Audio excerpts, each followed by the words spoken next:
Alright guys, I'm back with my WWE Raw review 46 of the second 2017 guys. And I've got to say that this last episode of Raw was like, to me, I didn't really was feeling the show. If you can tell guys, I'm a bit under the weather, so I'm going to get through this Raw review real quickly. Raw in my opinion was like, hit and miss for me. Like, they had another solid show, but it's like, I'm not, like, when we get to WrestleMania, we're not getting the exciting compelling storylines from the WWE on the Raw side. Now on the SmackDown side, they, are pulling out some good storylines, but it's like WrestleMania season on Raw. I don't know. It's gonna be a bit hit and miss, I think, for me. But so we open up with Raw with Samoa Joe signing his Raw contract. So Samoa Joe is officially a Raw superstar now, and he says that Mick Foley, it wasn't Mick Foley. Samoa Joe said that it took him 18 years to finally get to Raw. Mick Foley wasn't happy that he's aligned with Triple H and Stephanie now. And then that led to Roman Reigns coming out because Joe said he's going to lay out all the Raw roster now. And that's going to be Reigns versus Samoa Joe. First time ever for the main event of Raw tonight. And then we got a cruiserweight segment where Austin Aries was interviewing all these cruiserweights. It led up to a six-man tag match. It was kind of forgettable to me. Then we get to another good segment here where Chris Jericho puts Tom Brady on the list. Tom Brady, if you guys don't know, he did win the Super Bowl last night. Well, not last night, on Sunday night, as I'm recording this on a Tuesday. So, yeah, the England Patriots are now the new NFL Super Bowl champions for 2017. So, congrats to them. I did say that the Falcons should have won on Sunday, but, Patriots win, so it is what it is. So, yeah.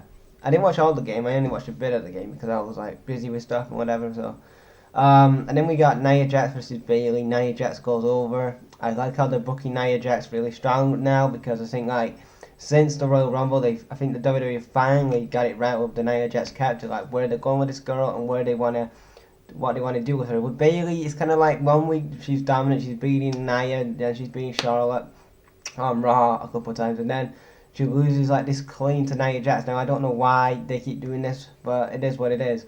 Whatever. And then we get the New Day versus the Shining fucking Wizards. I don't care about this match. Only interesting thing I liked about this match was that the New Day, well, Xavier was saying ice cream bars, and I would love to have the WWF, well, WWF/WWE ice cream bars back. Like I never had a WWE ice cream bar. Because I started watching wrestling in 1999, and I was only young at the time, so I never got an ice cream bar. But I would really love to see them bring it back. I mean, look how much money they would have with those WWE ice cream bars. They would just do fucking awesome. I mean, they released Booty-O, so they could release WWE cereal, not cereal bars, WWE ice cream bars. So yeah.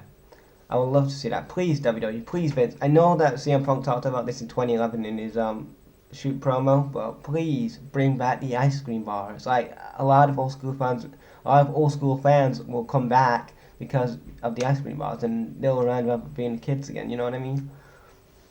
And then we got Charlotte got a promo on Sasha. Sasha's basically looking at Charlotte. She doesn't even say a word. So it's clearly is going to be a heel turn at WrestleMania for Sasha Banks, which is good. I really do like Sasha as a heel. Her NXT work as a heel was really awesome. Like I remember that moment when Summer Rae and Sasha were backstage, and then Summer Rae said, "Bring that aggressiveness into your character," or whatever she said. And I remember her staring at this mirror, and she was like, I'm the fucking boss. I can fucking do shit. You know what I mean? And I love that. That's probably my favorite women's segment on NXT. So yeah, that kind of reminded me of that. So, and then we get to Braun Strowman defeating some jobbers, and then he says he wants some more competition. So basically, Foley says it's going to be Reigns versus Braun Strowman at Fastlane.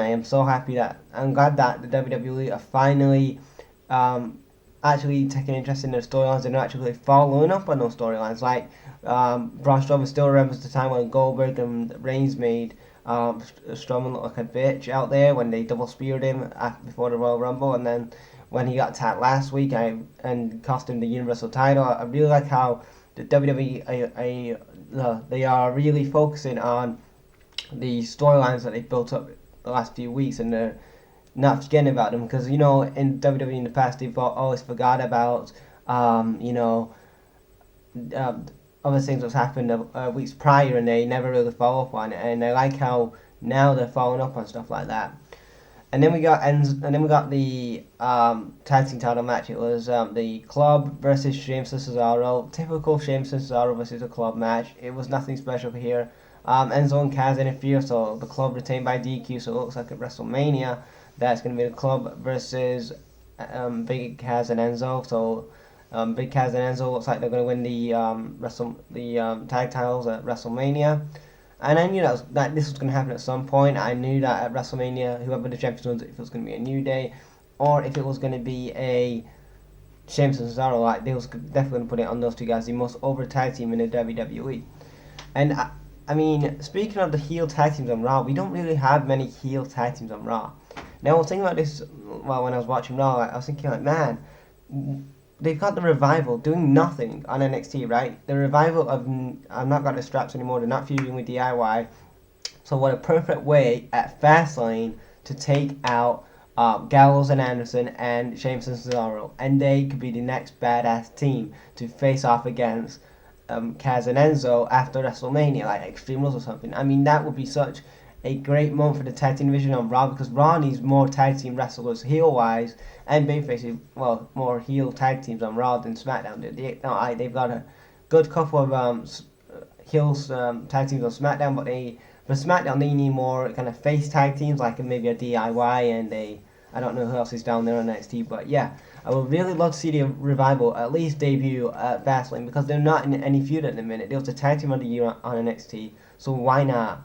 I mean, I never used to be a fan of the Revival, but the last couple of months they say they've been in a feud with DIY, and their American Alpha feuds, like they have been the best feuds I've seen, they've had recently, and they have history with Enzo and Big Cass, so why not? Just pull the trigger and have Revival versus Enzo and Big Cass after WrestleMania. So after that, it was the main event. It was Samoa Joe versus Roman Reigns. Samoa Joe goes over.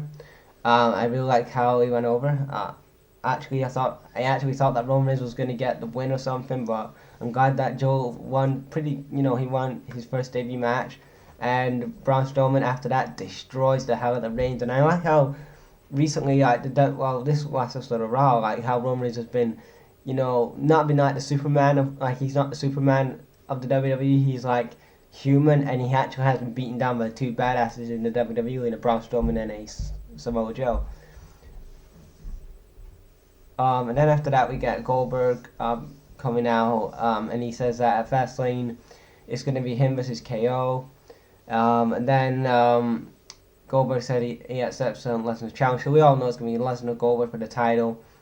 I heard rumors about this a couple of days ago, or maybe a week ago, so it's whatever to me. I mean, I wanted KO versus Jeff for the Universal strap, but it is what it is. I mean, if WWE see Goldberg and Lesnar as a big pay-per-view draw, if they're not going to do Taker Cena, they got to do Goldberg and Lesnar, because that's the second biggest money match at WrestleMania, because they're not going to do Taker Cena now, and that was the big money match. Now they've got to have a big money match for WrestleMania.